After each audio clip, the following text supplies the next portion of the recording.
I entered theological seminary probably around the age of 18, and I guess it was my naive view that that would only strengthen my faith, that would be something that would draw me closer to God. A long story short, at the end of it, I came out an atheist. I think that there's a lot to that. It's actually a story in itself. But going in, I had a philosophy of truth, and it was a fairly simple philosophy of truth, that if what belief I began with was indeed true, then no amount of scrutiny, no amount of criticism would ever change that one simple fact, and that was the truth. It would pop out the other end as true. If it didn't, then clearly I mustn't have had the truth to begin with. An evidence-based view of the Bible is important, and for good reason. The Bible in Western society, I think it's important that we all know at least a little bit about a book that pervades the thought of so much of our society. It does happen to be the most widely purchased, the most extensively read book. And I guess it pains me to acknowledge that it does happen to be the most misunderstood by the lay reading public.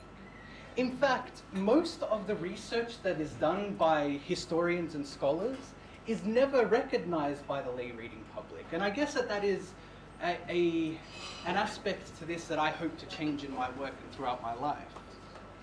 I guess the next thing that I want to do is I would like us all to put ourselves for a moment into the shoes of the classicists. These are the people who study the ancient Greek literatures, like Homer's Homeric poems and the Iliad, the Odyssey, Plato's Republic, and so on.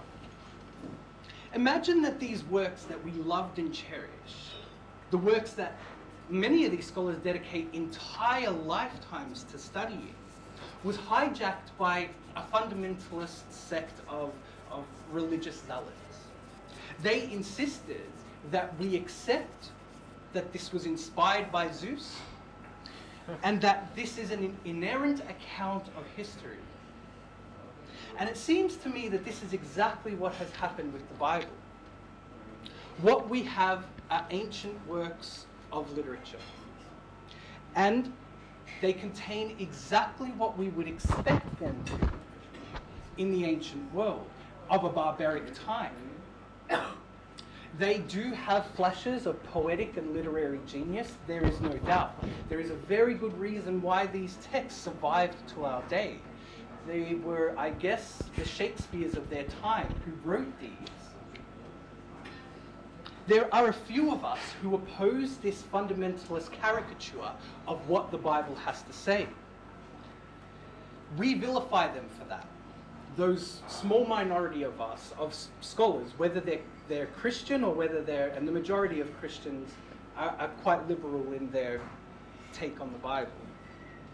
Whether they're Christians or atheists or agnostics, they vilify the fundamentalist caricature and the fundamentalists for what they've done to our beloved text. They have not taken the time to understand, this is the fundamentalists, things that are really going on inside the Bible, things like abortion, things like homosexuality, and even the contradictions that occur between passages in scriptures. It's a painful irony, in fact, what they've done. You see, they have essentially developed a straw man of their own work. But those of us who have done the research, we don't fight them on their terms. We don't fight them on their caricature. What we do is we fight them on our own terms, from the canons of historiography and literary criticism. That's what we use to knock down these straw men built by fundamentalists.